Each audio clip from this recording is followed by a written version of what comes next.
નમસ્કાર વિદ્યાર્થી મિત્રો, ફરીથી તમારું સ્વાગત છે આપણી યુટ્યુબ ચેનલ ઉપર. અને છેલ્લા લેક્ચરની અંદર એટલે કે બાયોટેકનોલોજી જે ચેપ્ટર જે છે એના લેક્ચર નંબર 2 ની અંદર આપણે રેસ્ટ્રિક્શન ઉત્સેચકો વિશે વાત કરી હતી. ઓકે, આજે આપણે અગારોસ જેલ ઇલેક્ટ્રોફોરેસિસ જે છે એ કામ કઈ રીતે કરે છે એના વિશે જોવાનું. ઓકે, એટલે આજનો આપણો જે ટોપિક જે છે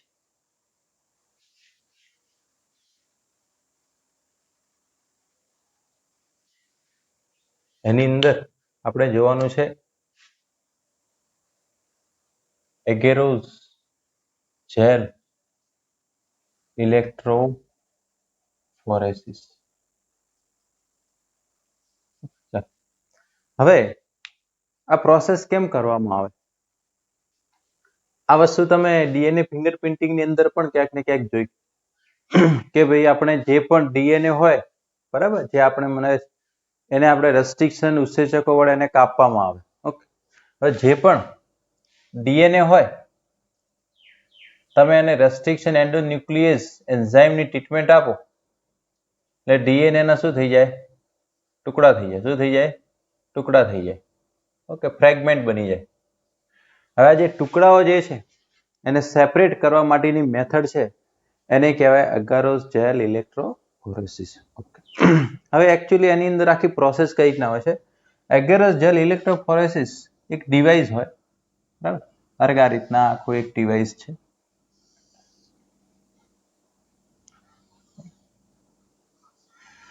એની અંદર બે છેડા હોય, એક કેથોડ હોય ને એક એનોડ હોય. ચાલો, હવે કેથોડ અને એનોડમાં તમને ખ્યાલ હોવો જોઈએ. કેથોડ એટલે નેગેટિવ કહેવાય, એનોડ એટલે પોઝિટિવ. હવે જો તમે પાછું એનાયન શબ્દ વાપરો તો એ નેગેટિવ કહેવાય, ને કેટાયન શબ્દ વાપરો તો એ પોઝિટિવ કહેવાય. એટલે આ વસ્તુમાં કન્ફ્યુઝન થવાનું નહીં. ઓકે, ઇલેક્ટ્રોફોરેસિસ છે એની અંદર એક છેડો હોય જેને કેથોડ કહેવાય અને બીજો છેડો છે જેને એનોડ કહેવાય છે. એને શું કહેવાય? એનોડ. એનોડ મીન્સ પોઝિટિવ છેડો. ઓકે, કેથોડ મીન્સ નેગેટિવ છેડો. ઓકે, હવે આની અંદર આ રીતના એનો ચાર્જ એટલે એના છેડા જોડેલા હોય કેથોડ અને એનોડના, બરાબર. ઓકે,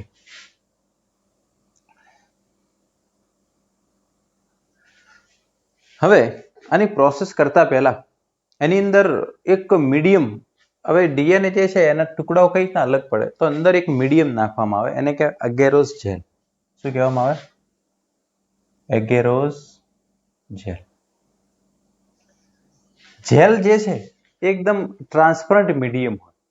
જેલની ખાસિયત કે તમે એને ગરમ કરો એ લિક્વિડ બની જાય, થોડું પાછું એનું ટેમ્પરેચર ડાઉન આવે તો એ સોલિડ બનતી જાય. કેવી બની જાય? સોલિડ. એટલે એકદમ સોલિડ પણ નહીં, સેમી સોલિડ ટાઈપની. તો એનો ઉપયોગ કરવામાં આવે. તો ખાસ કરીને એ શેમાંથી મળે? એ અગેરોસ જેલ જે છે કુદરતી પોલિમર છે. આ પોલિમર પદાર્થ છે જે સીવીડ્સ, જલીય નીંદણ જે છે એની અંદરથી વસ્તુ મળે છે. એટલે એમાંથી મળશે. તો એનો ઉપયોગ અહીંયા કરવાનો છે. હવે પ્રોસેસ શરૂ કરતા પહેલા આપણે એક બાજુ ડીએનએ નું સેમ્પલ રાખવાનું છે અને બીજી બાજુ એની પ્રોસેસ કરવાની છે. ઓકે, તો એની અંદર આપણે શું કરવાનું કે સૌથી પહેલા જે જેલ છે તમે એને ગરમ કરશો એટલે લિક્વિડ બની જશે. એને આની અંદર નાખી દેવામાં આવે. જેલ છે એને એની અંદર નાખી દેવાનું. ધારો કે અહીંયા આખી જેલ આવી ગઈ, બરાબર. જેલ પોરિંગ થઈ ગઈ. હવે જેલ નાખીએ એની સાથે સાથે આપણે એના કોમ્બ નાખવા પડે. કોમ્બ એટલે ધારો કે આ રીતના ડિવાઇસ છે, એને આ રીતના દાંતા જેવી રચના છે, એ પણ અહીંયા મૂકી દેવું પડે. એટલે એ શું કરે? સેમ્પલ પોઈન્ટ બનાવે. શું કરે? Sample point. તો એને પણ અહીંયા મૂકી દેવું પડે. ઓકે, પછી થોડું ટેમ્પરેચર ડાઉન થાય એટલે જેલ થોડી સોલિડિફાય થઈ જાય. એટલે પછી આ જે છે દાંતા જેવું એને નીકળી દેવાનું. એટલે અહીંયા પછી જે ખાડા જેવું બની જાય આ રીતે. આ જે છે આ તમે નિકાલ દો એટલે અહીંયા આખું એક શું બની જાય? ખાડા. આ રહ્યા બધા સેમ્પલ પોઈન્ટ કહેવાય. શું કહેવાય? Sample point. સેમ્પલ પોઈન્ટ કઈ બાજુ હોય? એ હંમેશા કેથોડ તરફ રાખવાના. કઈ બાજુ રાખવાના? સેમ્પલ પોઈન્ટ કોઈ દિવસ એનોડ તરફ રાખવાના નહીં. કારણ કે જો આપણો ડીએનએ છે એનો ચાર્જ કેવો હોય? નેગેટિવ હોય. કેવો હોય? નેગેટિવ. એટલે એ ટ્રાન્સફર થાય તો કઈ બાજુ થાય? પોઝિટિવ તરફ. કઈ બાજુ થાય? પોઝિટિવ તરફ. ઓકે. તો આપણે એને કેથોડ તરફ મૂકવું પડે તો એ એનોડ તરફ એ ટ્રાન્સફર થાય. ખ્યાલ આવે છે? ડીએનએ નો નેગેટિવ ચાર્જ છે કારણ કે એની અંદર જે ફોસ્ફરિક એસિડના કારણે. કોના કારણે? Phosphoric acid. ડીએનએ હોય કે આરએનએ, ન્યુક્લિક એસિડ છે એનો ચાર્જ નેગેટિવ. હવે આપણે ધારો કે હવે અહીંયા આ જે ફ્રેગમેન્ટ જે છે ટુકડાઓ એ નાખીએ. બરાબર? હવે ડીએનએ સેમ્પલ અહીંયા ધારો કે નાખવામાં આવે. હા, ધારો કે જે 4 પોઈન્ટ છે, ધારો કે આ પહેલા નંબરનો સેમ્પલ પોઈન્ટ, આ બીજા નંબરનો, આ ત્રીજા નંબરનો, આ ચોથા નંબરનો. આપણે ફોર એક્ઝામ્પલ ચોથા નંબરનો જે સેમ્પલ પોઈન્ટ છે એમાં આપણે જે ડીએનએ છે એને કોઈ રેસ્ટ્રિક્શન એન્ઝાઇમની ટ્રીટમેન્ટ આપતા નથી. અહીંયા જે 3 સેમ્પલ એડ કર્યા ડીએનએના એને ટ્રીટમેન્ટ આપેલા છે. એટલે કે કોને?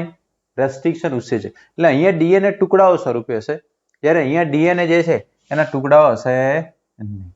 ઓકે. એટલે આ પાચન વગરના છે ને આ ડાયજેસ્ટેડ ફ્રેગમેન્ટ છે. એટલું તમારે ધ્યાનમાં રાખવાનું. એટલે અહીંયા આપણે લખી દઈએ અપાચિત ડીએનએ. કેવું? એટલે રેસ્ટ્રિક્શન એન્ઝાઇમની સારવાર વગર આ 3 જે છે એ કેવા છે? રેસ્ટ્રિક્શન એન્ઝાઇમ જે છે ની સારવાર વાળા ડીએનએ છે. એટલે આનું પાચિત ડીએનએ કહેવાય. શું કહેવાય? એની ટ્રીટમેન્ટ આપી. હવે આટલું થઈ ગયું સેટઅપ. હવે આપણે એને ચાર્જ એપ્લાય કરો, વોલ્ટેજ એપ્લાય કરવાનો છે. નોર્મલી બુકમાં કે એવું લખ્યું નથી, પણ અહીંયા 140 જેટલો વોલ્ટેજ એપ્લાય કરવામાં આવે. હવે જ્યારે એને ચાર્જ આપવામાં આવશે એટલે ડીએનએ ટુકડાઓ મૂવ કરશે, એની મૂવમેન્ટ થશે. એ મૂવમેન્ટ જે છે એ એનોડ તરફ જશે. કઈ બાજુ જશે? એનોડ તરફ. ઓકે. એનોડ તરફ અથવા કેટાયન કહેવાય. શું કહેવાય? કેટાયન.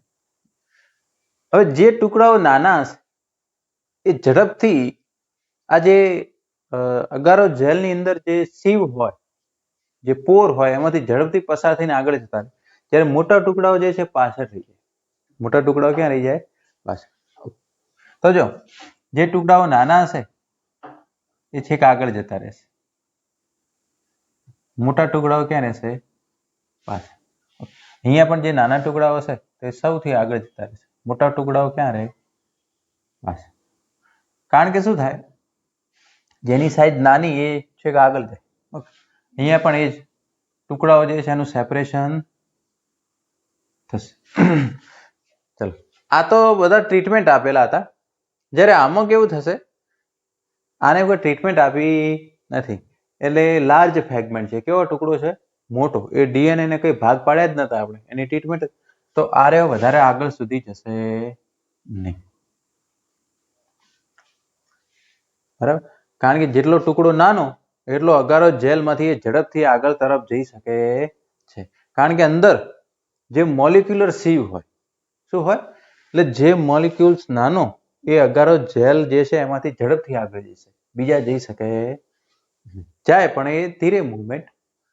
તો આ રીતે તમે જોઈ શકો છો કે આપણે અગારો જેલ ઇલેક્ટ્રોફોરેસિસની મદદથી ડીએનએ જે છે એને સેપરેટ કરી શકીએ, ડીએનએ ના ટુકડાઓને અલગ કરી શકીએ.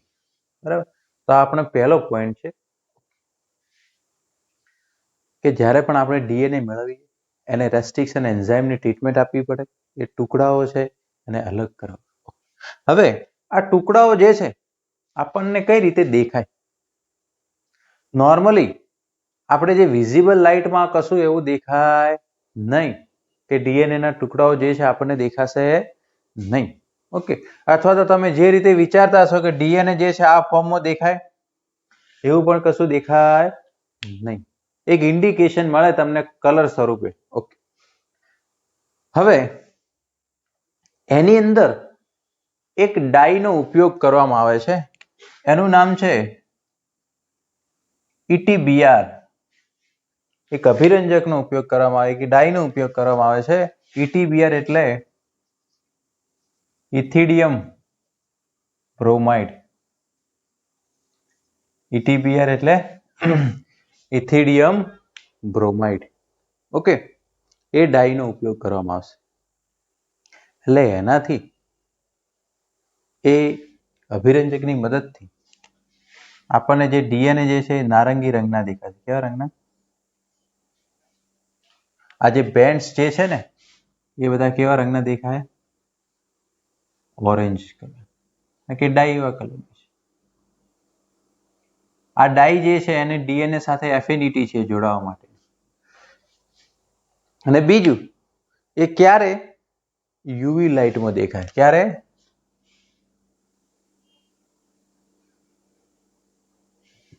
આપણે ડાઈ તો નાખી દઈએ પણ આ જે ફોર્મેટ જે છે ને યુવી લાઇટમાં રાખવું પડે ત્યારે આપણને બેન્ડ સેપરેટ થયેલા આપણને દેખાય, નહીતર દેખાય નહીં.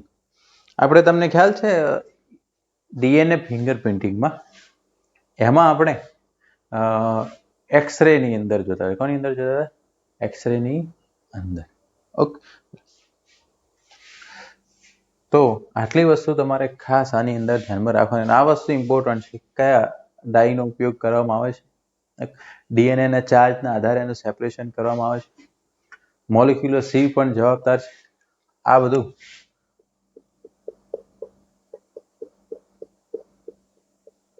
અગારોઝ મેટ્રિક્સ બધું શું છે? અગારોઝ જેલ મેટ્રિક્સ. ઓકે, તો આ બેઝિક જે છે આટલી વસ્તુ તમારે આના વિશે ધ્યાનમાં રાખવાની છે.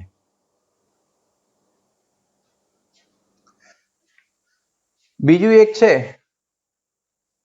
છાલન. ઓકે, ઇલ્યુશન. કે ઇલ્યુશન કોને કહેવામાં આવે? હવે અગારોઝ જેલની અંદર આ જે ડીએનએ છે એના ટુકડાઓને અલગ કરવાની પદ્ધતિને શું કહેવાય? છાલન. ધારો કે આ ડીએનએ નો ટુકડો છે, આ જેલ પીસ જે છે એને આખો ટુકડા સ્વરૂપે અલગ કરી દેવાનો. આપણું ડીએનએ આપણને અલગ પડે, બરાબર? કે જે જેલ જે છે, જેલ એટલે તમે બીજું ના સમજો, અગેરોસ જેલ લખી દઈએ.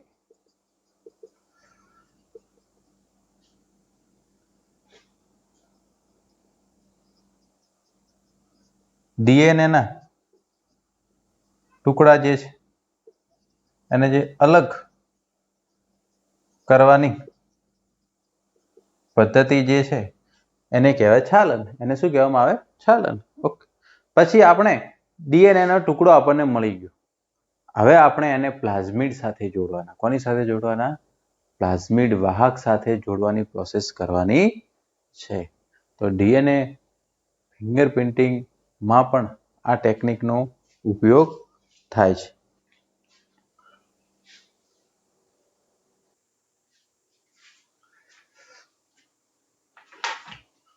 હવે આપણે એના પછીનો ટોપિક જોઈએ, ક્લોનિંગ વેક્ટર્સ. ઓકે,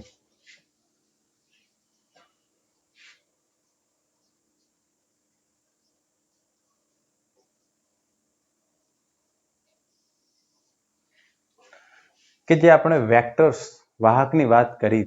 ઓકે, એની અંદર આપણે વાત કરી હતી કે પ્લાઝમિડ છે, બેક્ટેરિયોફેજ છે, એ બધા વેક્ટર્સ છે, વાહક છે. એની અંદર આપણું જે ઈચ્છિત જનીન છે એને ટ્રાન્સફર કરવાનું છે. એને શું કરવાનું છે? ટ્રાન્સફર. તો એ વેક્ટર જે છે વાહક કેવો હોવો જોઈએ અને કઈ ખાસિયતો હોવી જોઈએ એ આપણે ધ્યાનમાં રાખવાનું. કે આપણને ખ્યાલ છે કે ભાઈ પ્લાઝમિડ છે,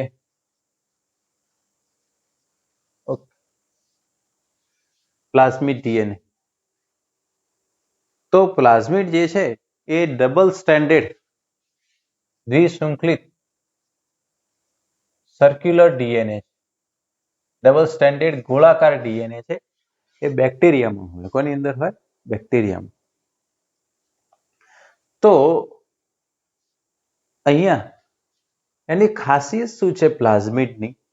બરાબર, કે પ્લાઝમિડ ડીએનએ જે છે એના બેક્ટેરિયામાં મુખ્ય ડીએનએ હોય એના સિવાય વધારાનું એક્સ્ટ્રા ક્રોમોઝોમલ ડીએનએ કહેવાય, બાહ્ય રંગસૂત્રીય ડીએનએ કહેવાય. એની ખાસિયત એ છે કે એ સ્વતંત્ર રીતે બેક્ટેરિયલ કોષમાં સ્વયં જનન પામી શકે છે. મુખ્ય ડીએનએ સિવાય એ પોતાની રીતે એની અંદર એ ડબલ થઈ શકે છે.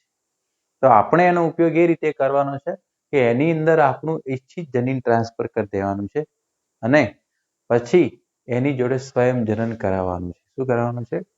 સ્વયં જનન. તો પ્લાઝમિડ એ પણ એ રીતે કામ કરે. પછી તમે નામ સાંભળ્યું હશે બેક્ટેરિયોફેજ. બેક્ટેરિયોફેજ એક વાયરસ છે, પણ એનો પણ વાહક તરીકે ઉપયોગ કરવામાં આવે, વેક્ટર તરીકે. તમને ખ્યાલ છે ફેજ વાયરસ છે એ ઈ કોલી બેક્ટેરિયા ઉપર જીવે. એનું યજમાન કોણ છે? ઈ કોલી બેક્ટેરિયા. જ્યારે એનું ઇન્ફેક્શન લાગે એટલે ફેજ વાયરસનું જે ડીએનએ હોય એ બેક્ટેરિયાની અંદર જાય ને અંદર જઈ અને એ સ્વયં જનન પામે છે. ઓકે, તો આપણે ફેજ વાયરસનો વાહક તરીકે ઉપયોગ પણ કરી શકાય છે. હવે નોર્મલી આપણે એવા વાહકો લેવા પડે કે જે યજમાનની અંદર જઈ અને સ્વયં જનન પામી શકે. હવે નોર્મલી કોઈ વાહક જે છે એ યજમાનની જઈને એની કેટલા કોપી બનાવી શકે, નંબર, એ ખૂબ અગત્યનું છે. તો આપણે જે વાહકો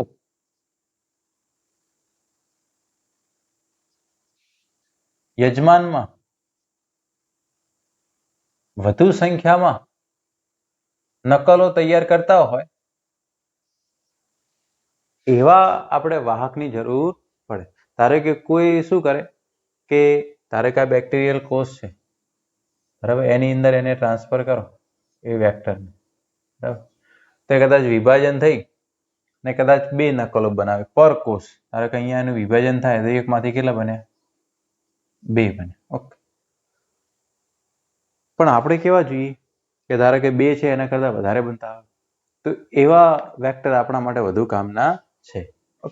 તો અમુક જે છે 1 થી 2 જ બનાવતા હોય, પણ અમુક જે છે લગભગ 10 થી લઈ અને 100 નકલો બનાવતા હોય પર કોષ. એક કોષની અંદર આટલી બધી નકલો બનાવે. તો આપણે આવા જ પ્લાઝમિડની જરૂર છે કે જે વધારે સંખ્યામાં એ નકલો તૈયાર કરી શકે. બરાબર, તો આપણે જે વિદેશી ડીએનએ ના ટુકડાને બેક્ટેરિયોફેજ અથવા પ્લાઝમિડ સાથે જોડી દઈએ તો આપણે વધુ સંખ્યામાં એની નકલો તૈયાર કરી શકીએ. હવે આપણે અહીંયા એક પ્લાઝમિડ વિશે જોવાનું છે. એનું નામ છે PBR 322. કોના વિશે જોવાનું છે? PBR 322. આ એક સંશ્લેષિત પ્લાઝમિડ છે. કેવો પ્લાઝમિડ છે? સંશ્લેષિત, બનાયેલો છે. ઓકે, આર્ટિફિશિયલ છે. ચાલો, હવે આપણે એ જોતા પહેલા જે બીજા બધા પ્લાઝમિડ જે છે એના વિશે જોઈએ કે અલગ અલગ પ્રકારના જે પ્લાઝમિડ જે છે એની શું ખાસિયત છે.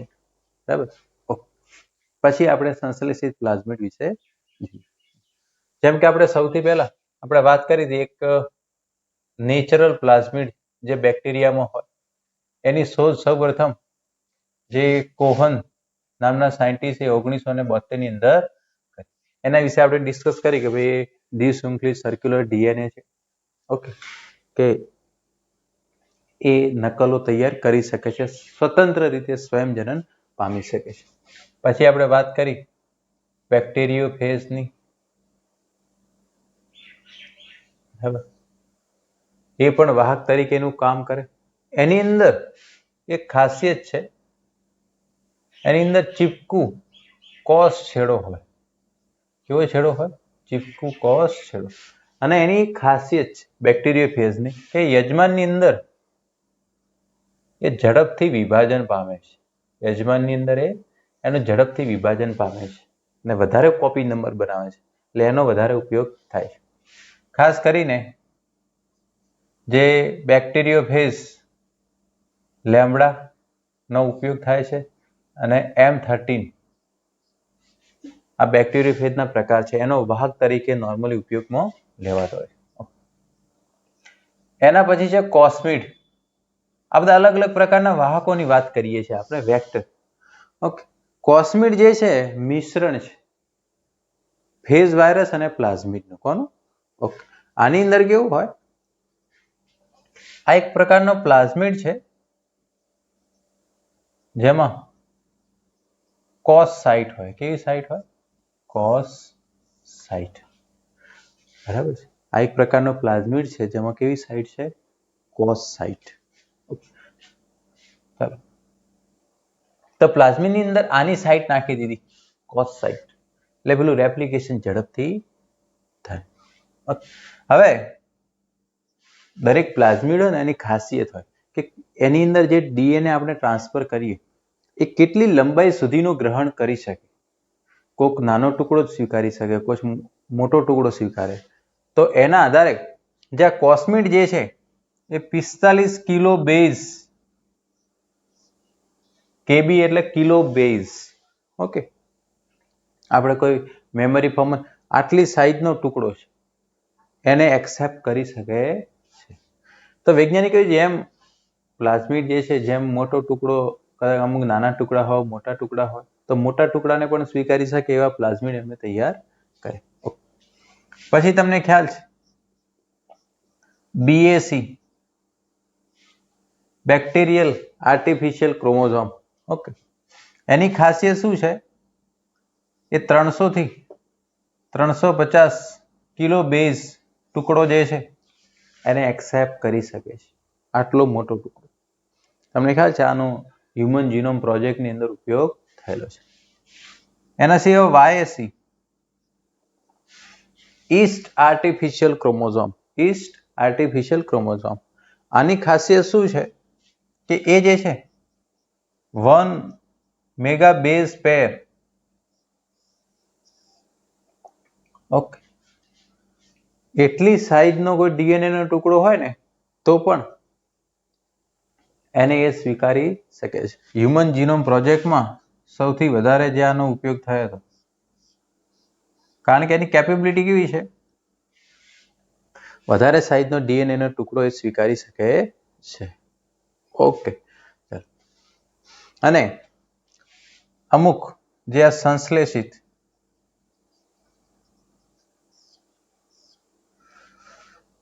પ્લાઝમિડની વાત કરવામાં આવે તેની અંદર એક છે PUC11. બરાબર, PUC11 નો પૂરું થાય plasmid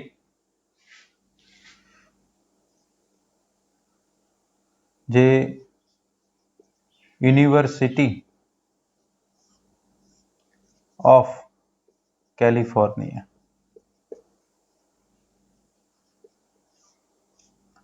plasmid university of California, આ સંશ્લેષિત છે જે યુનિવર્સિટી ઓફ કેલિફોર્નિયાએ બનાવ્યું. ઓકે, એક બીજું પણ છે સંશ્લેષિત પ્લાઝમિડ, એ છે PBR 300.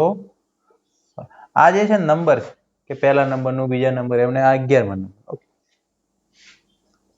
આ છે plasmid Bolivar. B for Bolivar, R for Rodriguez, PBR. 322 જે છે એનો નંબર છે. બરાબર, તો આ સંશ્લેષિત છે, આર્ટિફિશિયલ છે, જે વૈજ્ઞાનિકોએ બનાવેલા છે. એમાંથી આપણી બુકની અંદર આપણે આના વિશે ડિટેલમાં આપેલું છે. એટલે એના ઉપરથી તમને ખ્યાલ આવી જાય કે કોઈ પણ પ્લાઝમિડ હોય એની કઈ ખાસિયતો હોવી જોઈએ.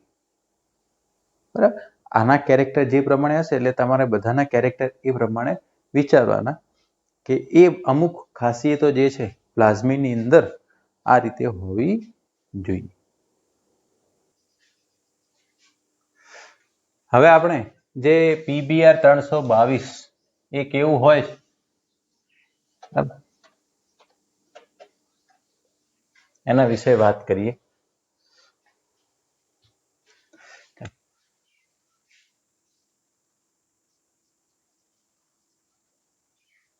આ એક ક્લોનિંગ વેક્ટર છે જે આર્ટિફિશિયલ બનાવેલ સંશ્લેષિત પ્લાઝમિડ છે. પ્લાઝમિડ પોલિમર ઓફ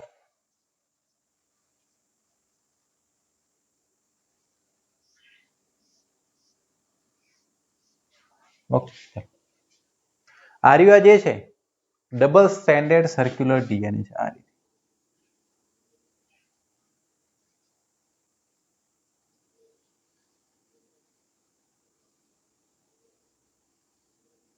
બરાબર.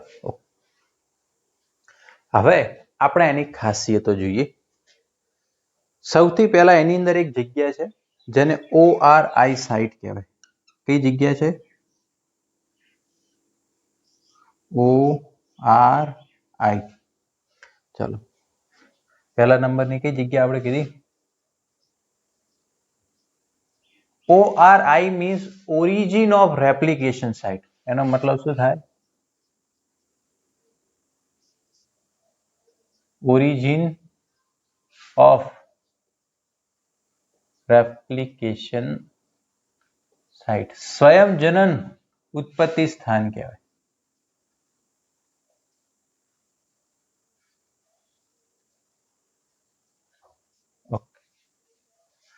હવે આ જગ્યાનું શું મહત્વ છે? તમે જો સ્વયં જનન ઉત્પત્તિ સ્થાન વિશે ભણેલા છો કે જ્યારે ડીએનએ હોય એ ડબલ થાય એટલે કે એનું સ્વયં જનન થાય.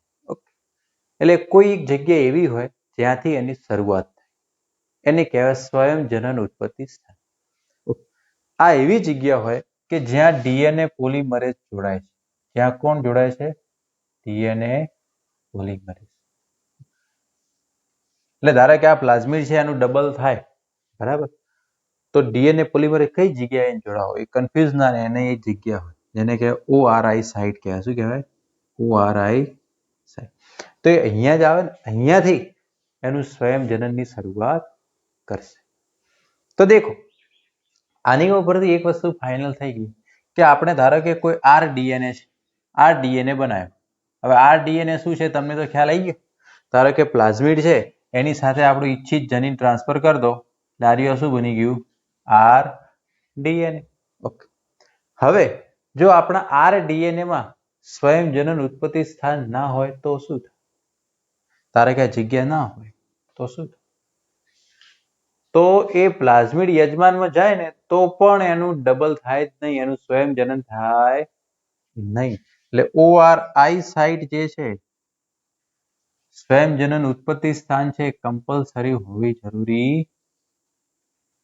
છે. ખ્યાલ આવ્યો? આ એનું મહત્વ છે. તારી ઘણીવાર આમાં પ્રશ્ન પૂછાયા. બીજી એની ખાસિયત શું છે કે આપણે વાત કરી કે અમુક જે છે 2 નકલો બનાવે, અમુક વધારે, અમુક 10 સુધી બનાવે, અમુક 100 સુધીની નકલો પણ તૈયાર કરે. તો એ બધી નકલોનું નિયંત્રણ કોણ કરે? ORI જગ્યા. કોણ નક્કી કરે? ORI. તો યજમાનની અંદર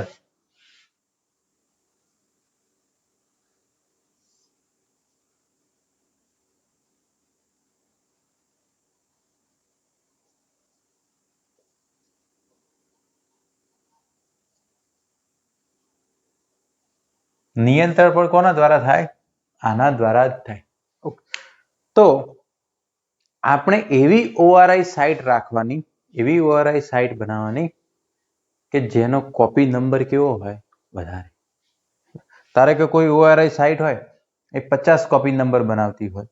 કોઈ ORI સાઇટ જે છે એની એવી ખાસિયત હોય જે પ્રત્યેક કોષની અંદર 100 એનું રેપ્લિકેશન કરાવતું હોય, તો આપણે કેવી સિલેક્ટ કરવાની? વધારે કોપી નંબર બનાવતા હોય એને જ સિલેક્ટ કરવાની. ઓકે. તો વધુ સંખ્યામાં નકલો તૈયાર કરે આપણા RDNA એવું જ આપણે રાખવું. તો આની પહેલી ખાસિયત ખ્યાલ આવી ગઈ? સ્વયં જનન ઉત્પત્તિ સ્થાન. હવે આપણે ખાલી આજે खाली डायग्राम में शू वस्तु होय छे ए जोई लीए। बराबर। हवे एना सिवाय अहींया बे अवरोधक जनीनो होय आनी अंदर। शुं होय? अवरोधक जनीनो। एक होय एएमपीआर। एएमपीआर नो मतलब थाय एम्फीसिलिन अवरोधक जनीन कहेवाय। शुं कहेवाय? एम्फीसिलिन अवरोधक, एम्फीसिलिन रेजिस्टन्स जीन, एम्फीसिलिन अवरोधक। एम्फीसिलिन शुं छे? प्रतिजैविक द्रव्य छे। शुं छे? प्रतिजैविक द्रव्य। ओके। बीजું एक अवरोधक जनीन होय अहींया।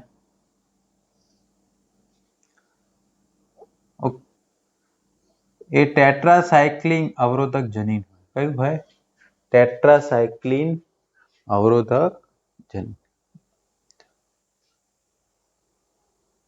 टेट्रासाइक्लिन, टी नो मतलब शुं थाय? टेट्रासाइक्लिन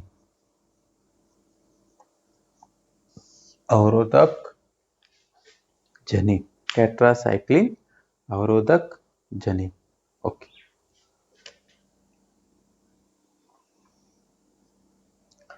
हवे जो आना सिवाय बीजું शुं होय के आनी अंदर धारो के जे उत्सेचक छे आपणे शुं करवाना, ज्यारे आपणो इच्छित डीएनए आनी अंदर ट्रांसफर करवो होय એટલે આપણે એને શું કરવો પડે? રેસ્ટ્રિક્શન એન્ઝાઇમથી કાપવો પડે। શું કરવો પડે? તો જ પેલી જગ્યા બને ને પછી આપણો ઇચ્છિત ડીએનએ એમાં ટ્રાન્સફર કરી શકીએ। હવે અહીંયા ટોટલ 8 જેટલા ઉત્સેચકોની ઓળખ જગ્યા હોય। કેટલા? 8 જેટલા। ઓકે। જેમ એક સિમ્પલ ઉદાહરણ આપી, ધારો કે જે ટેટ્રાસાइक्लिन अवरोधक जनीन છે ત્યાં જે બામ H1 उत्सेचकनी ओळख जग्या होय। એટલે કે તમે આ જે પ્લાઝમિડ ડીએનએ ને બામ H1 उत्सेचकથી કાપો ને તે બીજી કોઈ જગ્યાએથી એને નહીં કાપે, એ એક્ઝેક્ટ કઈ જગ્યાએથી કાપશે? અહીંયાથી જ કાપશે। કઈ જગ્યાએથી કાપશે? તો આ શું કહેવાય? એ ઉત્સેચકોની એની અંદર 8 જેટલા રેસ્ટ્રિક્શન એન્ઝાઇમની ઓળખ જગ્યા હોય। તમને ખ્યાલ આવે છે કે બામ H1 એટલે એનું પૂરું નામ શું થાય? Bacillus amyloliquefaciens H। Okay, चलो बीजी ज अहींया एक ओळख श्रृंखला होय, बराबर छे? ए आपणे હવે અહીંયા દર્શાવીએ। એ હોય SAL1। તમને ખ્યાલ છે આ બધા નામ રેસ્ટ્રિક્શન એન્ઝાઇમના છે। ધારો કે પ્લાઝમિડ છે, આપણે એને SAL1 રેસ્ટ્રિક્શન એન્ઝાઇમથી કાપીએ તો એક્ઝેક્ટલી અહીંયા આઈને જ કટ મૂકે, બીજે ક્યાંય કટ મૂકે। આ એની ઓળખ જગ્યા છે, બરાબર।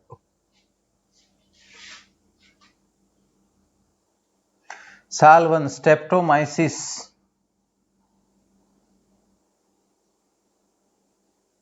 એલ્બસ, એનું નામ શું થાય? સ્ટ્રેપ્ટોમાઇસિસ ને એલ્બસ નું એ એમ। ઓકે, ચલો હવે જે ORI સાઇટ હોય એવી જ એક બીજી જગ્યા હોય અહીંયા, જેને ROP સાઇટ કહેવાય। કઈ સાઇટ કહેવાય? ROP। ઓકે, આને નોર્મલી પૂરું નામ થાય પ્રોટીન ઓફ રેપ્લિકેશન। પૂરું નામ શું થાય? Protein of replication. એટલે જે રેપ્લિકેશન એટલે સ્વયંજનન। સ્વયંજનન માટે જરૂરી પ્રોટીન નિર્માણ એ કઈ જગ્યા દ્વારા થશે? ROP સાઇટ દ્વારા થશે। કોના દ્વારા થશે? ROP। તમે આ ડીએનએ છે, આ બધું શું છે? એના જનીનો છે બધા અલગ અલગ। શું છે? જનીન। જેમ કે આ એમ્ફીસિલિન અવરોધક જનીન છે, આ ટેટ્રાસાइक्लिन અવરોધક જનીન છે, એ રીતે અહીંયા બીજા બધા ડીએનએ ના ભાગ હશે। એમાં આટલો ભાગ જે છે એ સ્વયંજનન માટે જરૂરી પ્રોટીન નિર્માણ કરે, ROP। અહીંયા પણ એક ઓળખ શ્રૃંખલા હોય એક એન્ઝાઇમની, PVU2 ઓકે એનું પૂરું નામ થાય પ્રોટિયસ વેલ્ગેરિસ.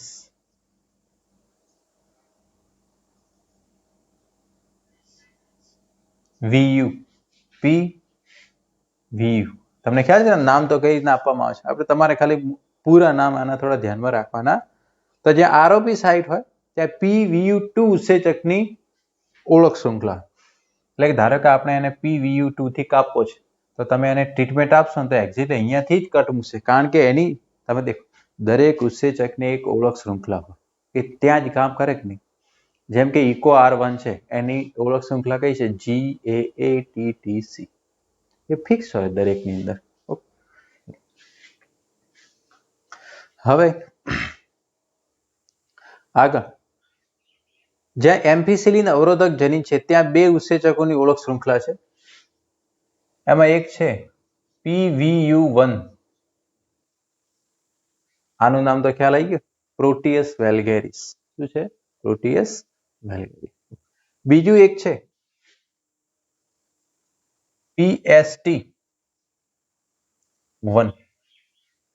PST1 એનું પૂરું નામ થાય પ્રોટિયસ સ્ટુઅર્ટી. આનું પૂરું નામ શું થાય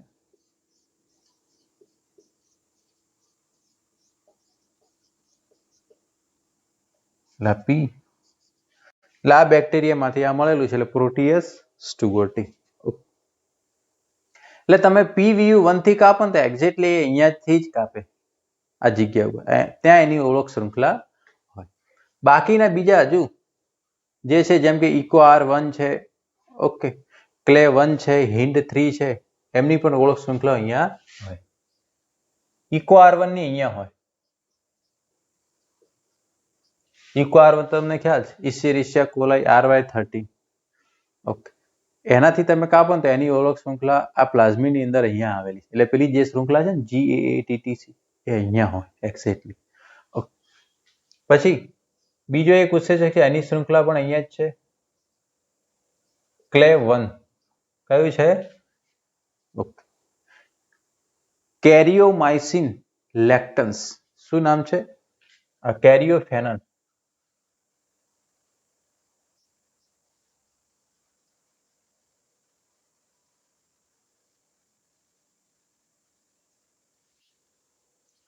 CLA. બીજો એક ઉત્સેચક છે એની ઓળખ શૃંખલા પણ અહીંયા જ હોય છે HIND3. કયો ઉત્સેચક છે HIND3 નું તમને નામ ખ્યાલ છે હિમોફિલસ ઇન્ફ્લુએન્ઝી. શું છે હિમોફિલસ ઇન્ફ્લુએન્ઝી. ડી જે છે એની સ્ટ્રેન. તો આર્યુ જે છે PBR 322. ખ્યાલ આવ્યો. આટલી વસ્તુ તમારે થોડીક બેઝિક આની અંદર ધ્યાનમાં રાખવાનું છે કે કઈ રીતે કામ કરે છે. નેક્સ્ટ લેક્ચરની અંદર આપણે એની એક ખાસિયત તો ભણી ગયા આની ORI સાઇટ વિશે. કોના વિશે બીજું આની પણ વાત કરી દીધી. હવે આપણે ખાલી વાત કરવાની છે સિલેક્ટેબલ માર્કર પસંદગીમાન રેખક. એમાં એક આ અને એક આ સિલેક્ટેબલ માર્કર કહેવાય. અને બીજી હોય ક્લોનિંગ સાઇટ. એટલે આપણે કઈ જગ્યાએ આપણે ઈચ્છિત DNA નાખી શકીએ. તો ટોટલ 8 ક્લોનિંગ સાઇટ છે. કેટલી 8 1 2 આ 3 4 5 6 7 અને આ 8. ખ્યાલ આવે 8 ક્લોનિંગ સાઇટ આની અંદર છે. તો એના વિશે આપણે ડિટેલમાં નેક્સ્ટ લેક્ચરની અંદર ભણશું. એટલે નેક્સ્ટ લેક્ચરમાં ડાયરેક્ટ આપણે ક્લોનિંગ વેક્ટરમાં આપણે પસંદગીમાન રેખક વિશે જોઈશું. Thank you.